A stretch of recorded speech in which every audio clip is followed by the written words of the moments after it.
we're going to talk hockey now as we bring in Gene Principe from Sportsnet Orders. And everybody, Gino, I don't know how I missed this because I follow you on social media. They're like, ask him about the marathon. Ask him about the marathon.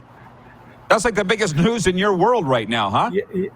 Yeah, it's kind of funny, Rod. Actually, hearing that bell reminds me of the marathon route because one of the things that gets you through running for 4.5 hours and 26.2 miles and 42 kilometers is fans on the side of the road with signs, just encouragement, a word like, hey, you're doing great, or keep it up, or the bells. It's kind of funny. I, like you, have been privileged to have, I don't want to call it success, but lots of opportunities to have success and cover great events. And I think running the marathons probably got me more attention than some things that maybe I thought might be more worthy of attention, but I'll take it. And yes, I did run it on Sunday in Edmonton, 7 a.m.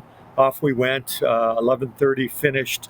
And thank goodness, I'm not sure I could have got to 11:35 or much longer than that, but it was my first. If you'd asked me Sunday at that time, I would have said my last.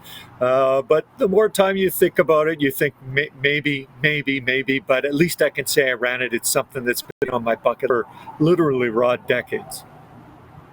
I get tired after driving 26.2 miles. Well, so good for you for running it, Gino. What?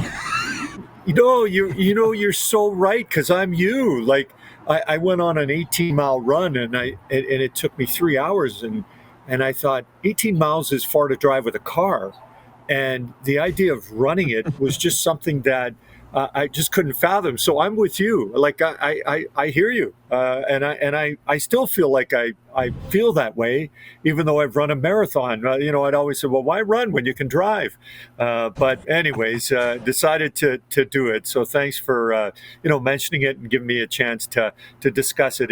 I did it kind of for me, just to see, if I could do something that I've wanted to do a long time. And I don't know, maybe somebody gets inspired or thinks, I want to be that guy or that gal. I want to try it too, because I've thought about it. So it's been fun. Good for you, man. I was going to ask you what the impetus was for it, and you kind of just explained that. So it's nice to see these positive stories, although you're looking a little not gaunt. Yeah. But are you going to have to get your suits taken in time for hockey season? Yeah, or what? I've seen some weight totals I literally haven't seen in, if not 30 years, around there. I used to referee soccer a lot, kind of in my mid to late 20s. I'm 56 now. And I did lots of refereeing, and like Moose there, I was in Toronto. And heat and humidity, I lost. I was down to about 178.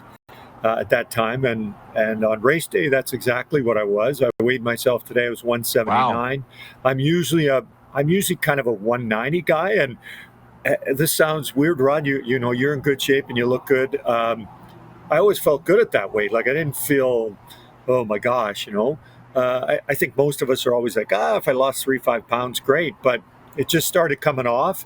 Definitely ate a little bit better, but mostly it was the running.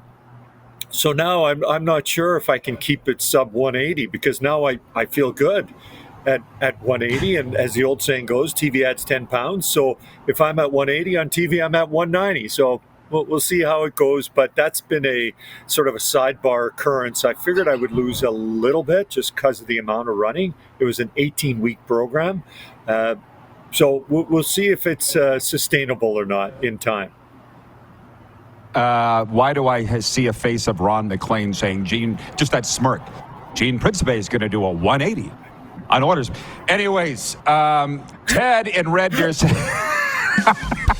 hey, Gene. That's good. Awesome work every year with the oil. Who would be a training camp dark horse this year that we should be looking for?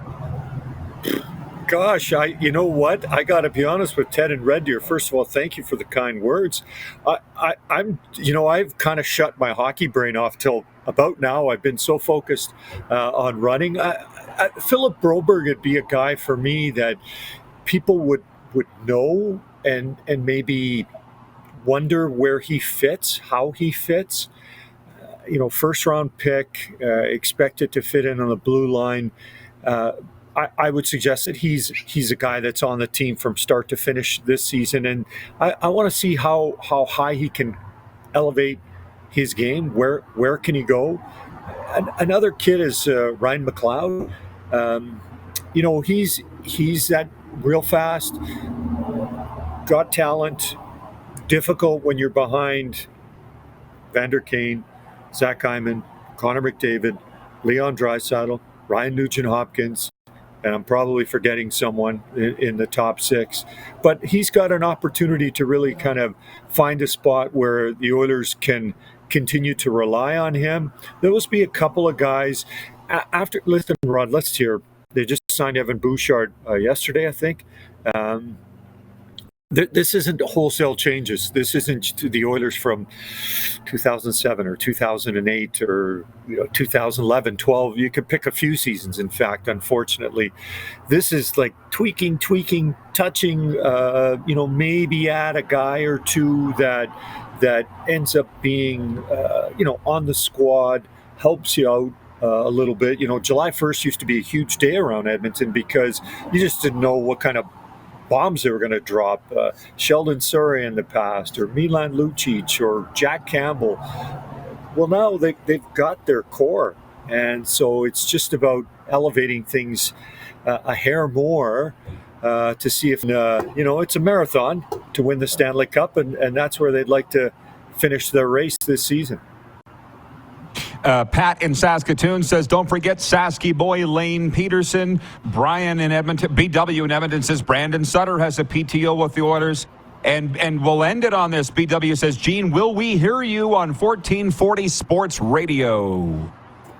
Great question. It is the new thing in and around Edmonton, and we'll wait to see. In the past, it was an opposing network or company station, so you wouldn't hear me on there, but maybe now you will. I'd love to do it. I've heard many times over the years I got a face for radio, so chances are I would fit in quite nicely. And I was kind of in your neck of the woods. I drove through there from Winnipeg last week, and but it's a long drive, Rod, 14 hours, so I didn't have time to stop by and say hello. Maybe next summer.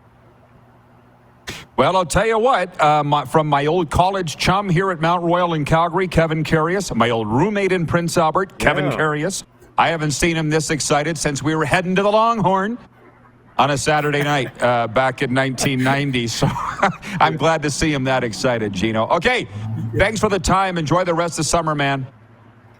Thanks, buddy. Anytime for you. The great Gene Principe joining us from the City of Champions.